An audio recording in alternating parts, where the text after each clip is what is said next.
जय हिंद दोस्तों। आज हम लोग जानेंगे 12th क्लास का हिस्ट्री का कुछ क्वेश्चन को गेस किया गया है, उसके बारे में हम लोग जानेंगे। और ये समझिए कि यह जो गेस क्वेश्चन है आपको लगभग मान लीजिए कि 90% क्वेश्चन लड़ेगा निश्चित, मतलब 90% क्वेश्चन जो है आपको इसी से आएगा। इसलिए आप लोग इस पूरे क्वेश्चन को और उसका उत्तर को भी आप लोग देखिएगा कैसे इसको व्याख्या किया गया है। तो चलिए हम लोग क्लास 12 क्लास का हिस्ट्री का कुछ गेस क्वेश्चन को देखते हैं। सबसे पहला क्वेश्चन जो है वो मेरे द्वारा गेस किया गया है, जिस क्वेश्चन का नाम है विशाल अनागार पर टिप्पणी करें। जैसा कि आपको मालूम है सिंधु सभ्यता में आपको विशाल अनागार हर नगर में मिला है, मुख्य रूप से मोहनजोदड़ो और हड़प्पा में मिला है। तो उसी अनागार के बारे में कहता है कि टिप्पणी कीजिए। तो चलिए मैं डायरेक्ट इसका आंसर देखता हूँ क्या क्या लिखा हुआ है। देखिए, विशाल अनागार सिंधु सभ्यता की एक महत्वपूर्ण विशेषता थी। विशाल अनागार का प्रयोग कृषि से प्राप्त अनाज को सुरक्षित रूप से संग्रहित करने के लिए किया जाता था। यह ऊंचे चबूतरे पर बनाया जाता था ताकि नमी, बाढ़, कीटों से इसको अनाज की रक्षा हो सके। अनागारों का निर्माण यह दर्शाता है कि सिंधु घाटी सभ्यता सशक्त प्रशासन और आर्थिक व्यवस्था मजबूत थी। इसका मतलब यह हुआ विद्यार्थीगण कि सिंधु घाटी सभ्यता में अनागार बनाया जाता था सिर्फ और सिर्फ अनाज को संग्रहित करने के लिए, ताकि वहाँ पे बाढ़ का पानी या नमी या फिर जानवरों से उसको बचाया जा सके। दूसरा क्वेश्चन है हड़प्पा सभ्यता के 4 प्रमुख केंद्र लिखे। तो वैसे आपको मालूम है विद्यार्थीगण हड़प्पा सभ्यता के बहुत सारे केंद्र थे, उनमें से 4 प्रसिद्ध का नाम जो है वो मैं बता दे रहा हूँ।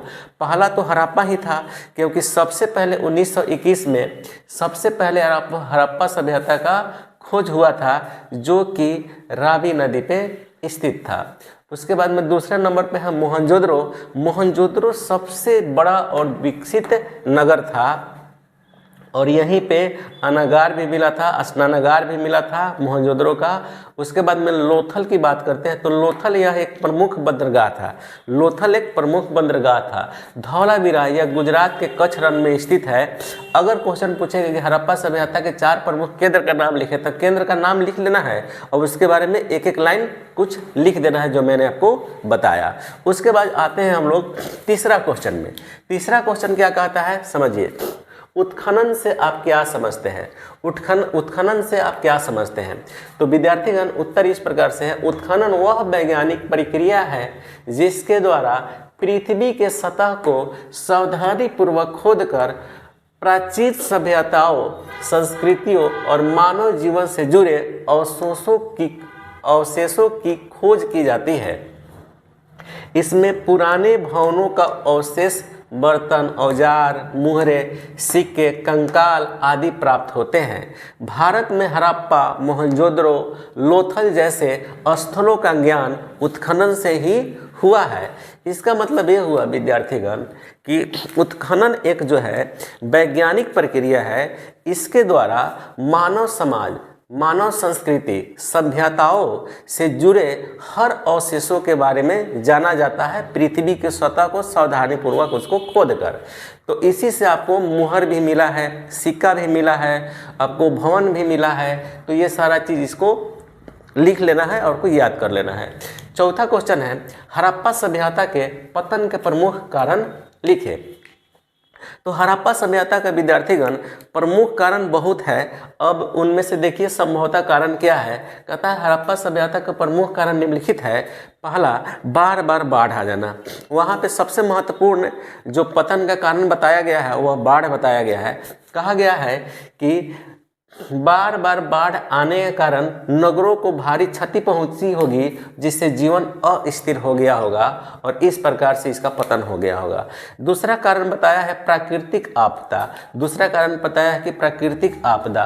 प्राकृतिक आपदा में भूकंप आ जाएगा, सूखा आ जाएगा, आपको बाढ़ ये सब आ जाएगा। ये सब जीवन को समाप्त इस तरह से हुआ होगा और जीवन समाप्त हो गया होगा। तीसरा कारण है विद्यार्थीगण कृषि व व्यापार का पतन।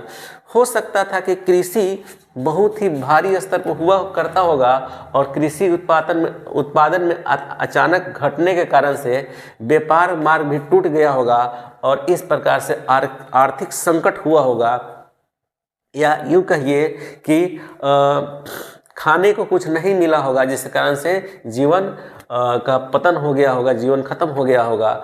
चौथा कारण है संक्रमण का होना, यानी संक्रमण का होना जैसे कि रोगों का फैलाव, कोई ऐसा रोग हुआ होगा, कोई ऐसा वायरल डिजीज हुआ होगा, जैसे कोरोना आया था तो उसका कोई व्यवस्था नहीं हुआ होगा, जिसके कारण से सभी में वह रोग हुआ होगा और पूरा नगर का पतन हो गया होगा।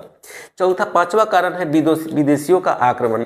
ऐसा माना जाता है कि हो सकता है कि उस समय और भी कोई सभ्यता विकसित हो रही थी और बाहर के कोई सभ्यता के लोग आए होंगे और आक्रमण करके यहाँ पे तहस नहस कर दिए होंगे और इस प्रकार से इस नगर का समाप्त ही हो गया होगा। ये जितना भी क्वेश्चन है आपका, उस सारे क्वेश्चन का आप आंसर मैंने लिख दिया है। अभी तो 4 ही है, अभी और बता रहे हैं, लगभग 40 क्वेश्चन हैं, इसलिए इसको ध्यान से लिखना है और आपको याद करना है। जय हिंद दोस्तों, आज हम 12वीं क्लास का इतिहास का कुछ क्वेश्चन को गेस किए हैं और 2026 में यह प्रश्न हो सकता है कि आपके एग्ज़ाम में यही क्वेश्चन आ जाए। तो इस क्वेश्चन को आप बारीकी से देखेंगे, लाइन बाय लाइन में एक्सप्लेन भी कर दूंगा और इस क्वेश्चन को आप ज़रूर देखेंगे। संभावित प्रश्न है, लगभग 90% मानिए तो क्वेश्चन ये सब आपके 2026 के एग्ज़ाम में इतिहास का 12th क्लास में आ सकता है। ओके, तो चलिए हम क्वेश्चन को देखते हैं। सबसे पहले पहला ही क्वेश्चन है, हड़प्पा सभ्यता के आर्थिक जीवन की विवेचना करें। ठीक, इसका उत्तर मैंने लिखा है, आप लोग नोट भी कर लीजिएगा, या तो आप स्क्रीनशॉट लेकर या मैं जो बोल रहा हूँ उसको सुनिएगा। लिखा हुआ है कि हड़प्पा सभ्यता एक समृद्ध और सुव्यवस्थित आर्थिक व्यवस्था वाली सभ्यता थी। इसका आर्थिक जीवन कृषि, पशुपालन, उद्योग धंधे और व्यापार पर आधारित था। जाहिर सी बात है कि कृषि भी वहाँ पे होता था, पशुपालन भी होता था, कुछ उद्योग धंधे भी होते थे, व्यापार भी आदान प्रदान होता था। सबसे बात पहले अगर 1 नंबर की बात करें, चूँकि ये 5 नंबर का क्वेश्चन है, तो कृषि की बात करें तो हड़प्पा सभ्यता की अर्थव्यवस्था का प्रमुख आधार कृषि ही था, जिसमें मुख्य रूप से गेहूँ और जौ प्रमुख फसल थी। कपास की खेती का भी यहाँ प्रमाण मिला है, चावल का खेती का भी प्रमाण मिला है गुजरात के क्षेत्र से। सिंचाई के लिए नदियों और वर्षा पे लोग निर्भर उस समय थे। यहाँ पशुपालन भी होता था, कृषि के साथ साथ पशुपालन भी महत्वपूर्ण था। गाय, बैल, भैंस, भेड़ और बकरी पाली जाती थी। पशुओं से दूध और अंडे, मांस, ऊन आदि प्राप्त होते थे। अब मैं बात करूं व्यापार की। व्यापार में हड़प्पा सभ्यता में आंतरिक और विदेशी व्यापार भी प्रचलित था। आंतरिक व्यापार बोले तो अपने ही देश में, अपने ही गांव में, अपने ही अगल बगल शहर में, तो आंतरिक व्यापार में बैलगाड़ी और नदियों से होता था। विदेशी व्यापार मेसोपोटामिया, ईरान और अफगानिस्तान से होता था उस समय, क्योंकि ईरान, इराक, क्योंकि मेसोपोटामिया को ही इराक कहते हैं, और अफगानिस्तान से होता था। व्यापार में विनिमय प्रणाली प्रचलित थी। लोथल एक प्रमुख बंदरगाह था। उद्योग धंधे से संबंधित बात करें तो हड़प्पा सभ्यता में कई प्रकार के कुटीर उद्योग विकसित थे। मनका बनाने के कारखाने थी, मिट्टी के बर्तन बनाए जाते थे, तांबा, कांसा, सोना और चांदी से आभूषण तैयार किए जाते थे, मुहर बनाने के भी विशेष उद्योग था। तो अगर इतना आप लिख देते हैं तो आपको 5 नंबर मिल जाएगा। अगर क्वेश्चन पूछेगा कि हड़प्पा सभ्यता के आर्थिक जीवन की विवेचना करें, यानी आर्थिक मतलब कि कैसे लोग अपना जीवन यापन करते थे, कैसे व्यापार करते थे, पशुपालन करते थे, कृषि करते थे, उद्योग धंधे करते थे, ये सब चीज़ इससे संबंधित मैंने आपको लिखवा दिया, इसको लिख लीजिएगा। ओके, स्क्रीनशॉट लेकर। ओके, ठीक है। नेक्स्ट क्वेश्चन की ओर आते हैं हम। चूँकि इसको बोर्ड पे थोड़ा सा दिक्कत है, क्योंकि डिजिटल बोर्ड है नहीं, इसलिए मैं कॉपी में लिख कर ही आपको समझा देता हूँ। ओके, ठीक है। अब देखिए दूसरा क्वेश्चन है विद्यार्थीगण, हड़प्पा सभ्यता की नगर नियोजन प्रणाली की विवेचना करिए। ये बड़ी वीवीआई क्वेश्चन है, बहुत पूछता है, हमेशा पूछता है। तो चलिए मैं बताता हूँ। देखिए हड़प्पा सभ्यता एक नगरीय सभ्यता थी। नगरों का निर्माण ग्रिड पद्धति पर किया जाता था। ग्रिड पद्धति का मतलब होता था जो एक दूसरे को समकोण पर काटती थी। प्रत्येक नगर दो प्रमुख भागों में विभक्त था। आपको पता है एक दुर्ग होता था। दुर्ग वैसी जगह होता था जहाँ लोग ऊंचे स्थान पर रहते थे, जैसे प्रशासनिक लोग रहते थे, सार्वजनिक भवन रहते थे, या बड़े बड़े लोग राजा महाराजा टाइप लोग रहते थे। एक निचला शहर था जहाँ सामान्य लोग निवास करते थे, जहाँ पे गरीब हो गए, लेबर हो गए, किसान वर्ग के लोग हो गए, तो निचला शहर उसको कहते थे, यानी कि वो दुर्ग पे नहीं रहते थे। उसके बाद में सड़कें और नालियाँ यहाँ या फिर गलियाँ बहुत ही ज़्यादा ये विकसित थे। मुख्य सड़कें चौड़ी और पक्की थी, जबकि गलियाँ संकरी थी। सभी गलियाँ मुख्य सड़कें से जुड़ी होती थी। भवन निर्माण की अगर बात करें तो मकान जो थे पक्के ईंटों के बने होते थे। जल निकासी प्रणाली, सबसे क्वेश्चन भी पूछता है कि जल निकासी प्रणाली के बारे में बताएं। तो हड़प्पा सभ्यता की जल निकासी व्यवस्था जो थी अत्यंत ही विकसित थी। ढकी हुई नलियाँ यानी नाली जो बने होते थे उसके ऊपर कवर भी होता था। प्रत्येक घर से जुड़ी हुई थी और समय समय पर उनकी सफाई भी हो जाती थी। और सार्वजनिक भवन में जैसे आप विशाल अनागार को देखेंगे, स्नानागार को देखेंगे, ये सब मोहनजोदड़ो और हड़प्पा में भी था। सभा स्थल जैसे भवन नगर योजना के हिस्से थे। तो ये आप अगर नगर नियोजन प्रणाली के बारे में अगर लिखना होगा तो ये सब पूरा आप लिख देंगे। ओके, नेक्स्ट क्वेश्चन है त्रिपिटक क्या है। त्रिपिटक आपको बता दें कि यह बौद्ध धर्म का सबसे प्रमुख और प्राचीन धर्म ग्रंथों में से एक है। त्रिपिटक का मतलब होता है त्रि मिस तीन होता है, अब पिटक मिस होता है विद्यार्थीगण, वो मैं बता देता हूँ, टोकरी या संग्रह होता है। ठीक है, अब इसका मतलब ये हुआ त्रिपिटक का कि यह तीन भागों में बटा हुआ था। तीन भागों में बटा हुआ था। तीन भाग कौन कौन है?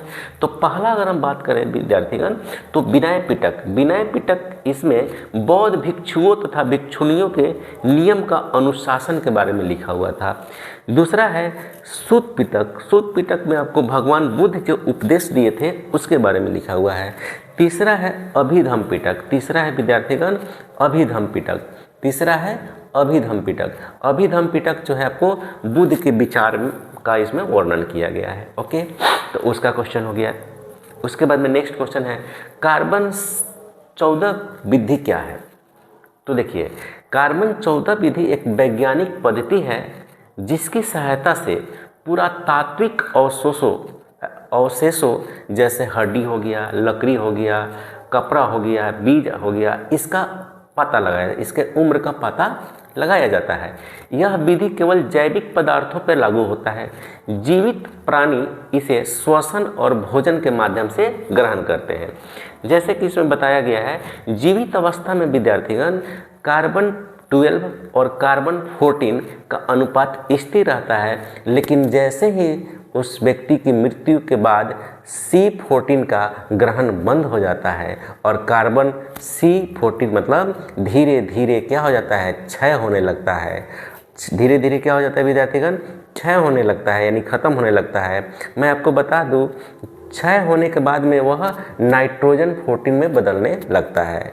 अब देखिए कार्बन C14 का अगर अर्ध आयु बता रहे हैं, अगर 14 C14 अगर आधा ख़त्म हो जाए तो समझ लीजिए उसका उम्र है आपको 5730 वर्ष है। तो सोचिए अगर पूरा समाप्त हो जाएगा तो इसे 2 से मल्टीप्लाई होगा। तो इससे पता करते हैं कि अगर 10% खत्म हुआ कि 5% खत्म हुआ, जिससे इसकी आयु निकाला जाता है। ओके, नेक्स्ट क्वेश्चन है गुप्त काल के 4 प्रसिद्ध मंदिर का नाम लिखें। गुप्त काल के 4 प्रसिद्ध मंदिर का नाम लिखे। वैसे तो गुप्त काल में बहुत सारे मंदिर बने थे, क्योंकि गुप्त काल में मंदिर बहुत ही ज़्यादा बना था, तो उसमें 4 का नाम बताना है। तो सबसे पहला जो होता है विद्यार्थीगण वह दशावतार मंदिर होता है। ये विष्णु को समर्पित मंदिर है। दूसरा है आपको भीतरगांव का मंदिर, यह मंदिर विष्णु के समर्पित है। उसके बाद देवसर मंदिर भी था, तिगुआ का मंदिर था, कुंठार का मंदिर था, एक पार्वती का मंदिर था, बहुत सारा मंदिर है। इसे 4 ही का नाम इसमें लिखना है। कहाँ पे है ये भी देख लीजिएगा, मध्य प्रदेश में है, यूपी में है, ये सब देख लीजिएगा। नेक्स्ट क्वेश्चन है जैन धर्म और बौद्ध धर्म के 4 समानताओं को बताएं। तो देखिए जैन धर्म और बौद्ध धर्म के 4 समानताएं देखिए क्या है। सबसे पहले कि दोनों जो है वैदिक कर्म कांड का विरोध करते थे, यानी दोनों धर्मों में यज्ञ हुआ, बलि हुआ, जटिल जितने भी कर्म कांड थे उसका विरोध किया गया। दूसरा, दोनों जो धर्म हैं वो अहिंसा पर बल दिए, यानी कि दोनों धर्मों में हिंसा नहीं था, अहिंसा पे बल दिए, यानी सबसे बड़ा धर्म ये माना गया, ठीक है ना। अहिंसा जो है को सबसे बड़ा धर्म माना गया, यानी अहिंसा माना गया, हिंसा पे हटा दिया गया, हिंसा को हटा दिया गया। उसके बाद में इनकी अपनी एक संघ व्यवस्था थी। चौथा जो है साधारण जनता के लिए यह धर्म खुला था, कोई भी धर्म इसको अपना लेता था, चाहे वो जैन धर्म हो या बौद्ध धर्म हो। ओके, नेक्स्ट क्वेश्चन की तरफ हम लोग आते हैं।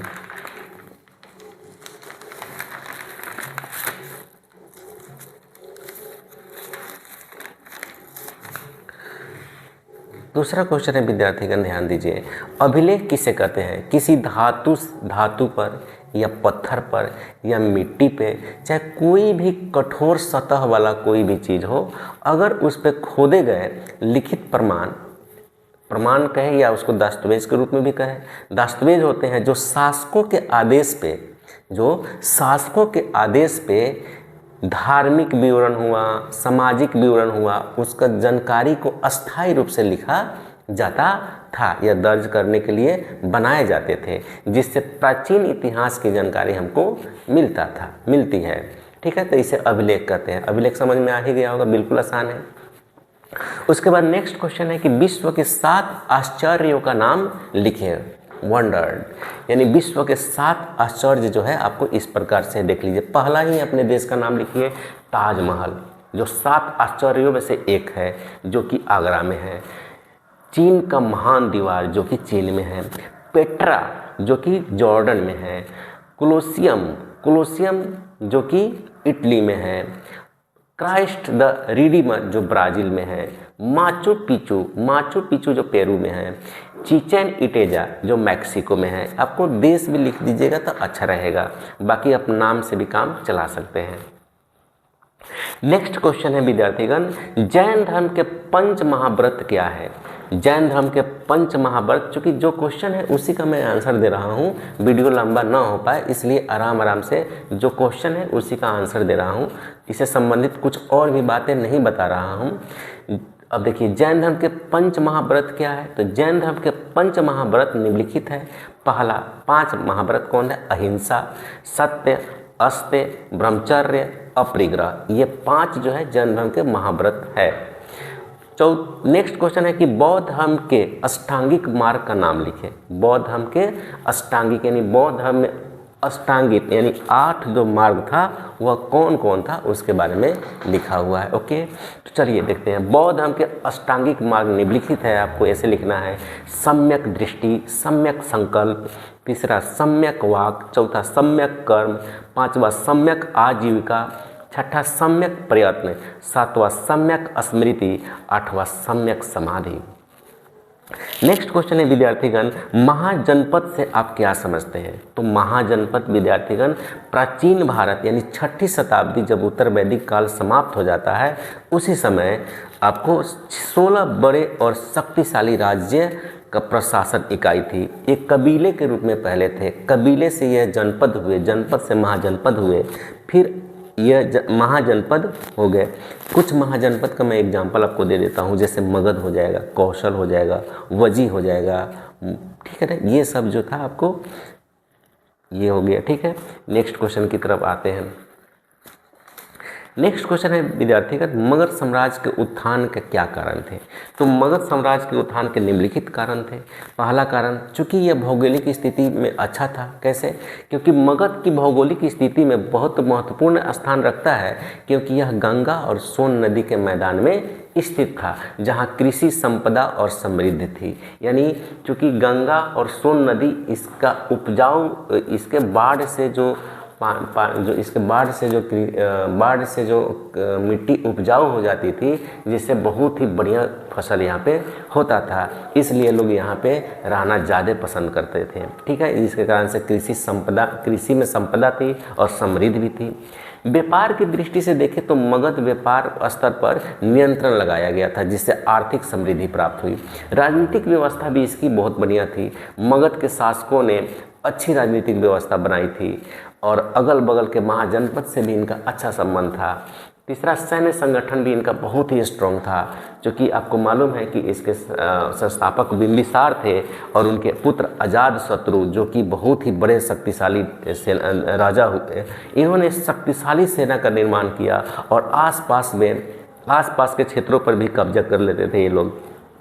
या तो युद्ध से कब्जा कर लेते थे और नहीं तो आपको विवाह कर लेते थे, जिससे कारण से संबंध अच्छा हो जाता था, फिर वो अपने कब्जे में कर लेते थे।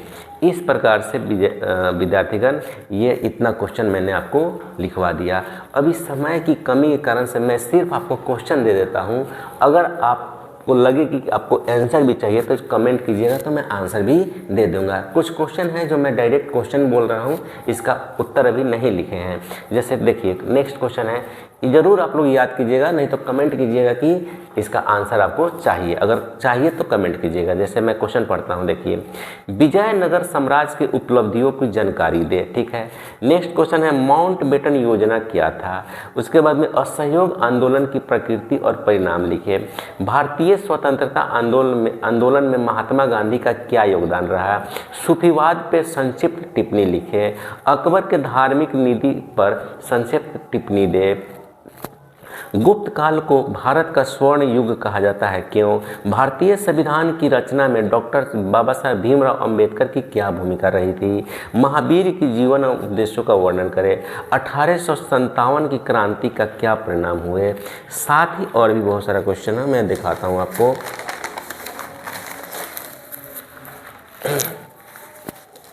ये रहा क्वेश्चन विद्यार्थीगण। इस क्वेश्चन को बनाने में मुझे बहुत मेहनत लगा था, लगभग 5 दिन पूरा इसको देखे तब जाके बना। मुगल कालीन निर्मित 4 स्थापत्य कलाकृतियों का नाम लिखिए। यानी मुगल काल में जैसे कि लाल किला हुआ, आगरा हुआ, ये सब लिख देना है। साइमन कमीशन कब और क्यों आया था। डांडी मार्च कब और क्यों किया गया था। मुगल दरबार में अभिवादन के कौन सा तरीका था। समुद्रगुप्त को नेपोलियन से तुलना क्यों की जाती है। अकबर को राष्ट्रीय शासक क्यों कहा जाता है। रॉलेट एक्ट पर टिप्पणी करें। सविनय अवज्ञा आंदोलन के कारण लिखे। भारत का संविधान 26 जनवरी 1950 को ही क्यों लागू हुआ था। अलबरूनी कौन था, विवेचना करें। चंपारण सत्याग्रह क्यों शुरू किया गया था। 1857 के विद्रोह के क्या कारण थे। महाभारत में वर्णित 4 विवाहों का वर्णन करें।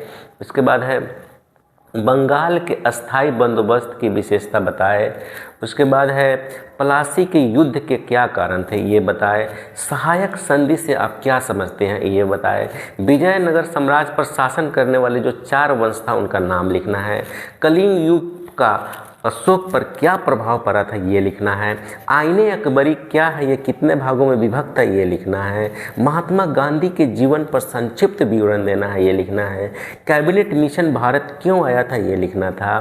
संथाल विद्रोह पर एक टिप्पणी लिखे, ये लिखना है। विद्यार्थीगण, अगर आप इतना क्वेश्चन करके जाते हैं तो निश्चित रूप से आपको जो 50 सब्जेक्टिव क्वेश्चन है उसमें से ज़रूर 40 या 45 नंबर का आप लोग लिख के ज़रूर आइएगा। इसलिए आप लोग इस सारे क्वेश्चन का आंसर आप चूँकि आज कितने तारीख है, आज शायद 4 या 5 तारीख है, 5 तारीख है, तो आज 9 तारीख को एग्ज़ाम है। 9 तारीख को एग्ज़ाम है। 4 दिन में विद्यार्थीगण, 3 दिन में आप इसको याद कर लेंगे और जाके अच्छे से लिख लेंगे। और एक और सजेशन है विद्यार्थीगण, अगर आपका ऑब्जेक्टिव क्लियर नहीं है तो आप जो है कोई भी ऑब्जेक्टिव का गेस पेपर ले लेंगे या कोई भी ऑब्जेक्टिव का मॉडल सेट ले लेंगे और उसको पूरा क्वेश्चन को एक बार पढ़ लेंगे। क्वेश्चन वहीं से आता है, दूसरा कोई अब बहुत ही ज़्यादा क्वेश्चन रिपीट करता है। ठीक है विद्यार्थीगण, इतना कर लीजिएगा, आपका अच्छा एग्जाम चला जाएगा। ठीक है, ओके। अगर आपको इन सभी का आंसर चाहिए तो आप कमेंट करेंगे तो मैं आंसर बना कर बनाकर कल दे दूंगा, क्योंकि समय की कमी के कारण से आंसर नहीं बना पाया। ओके, तो वीडियो को समाप्त करते हैं। Thank you.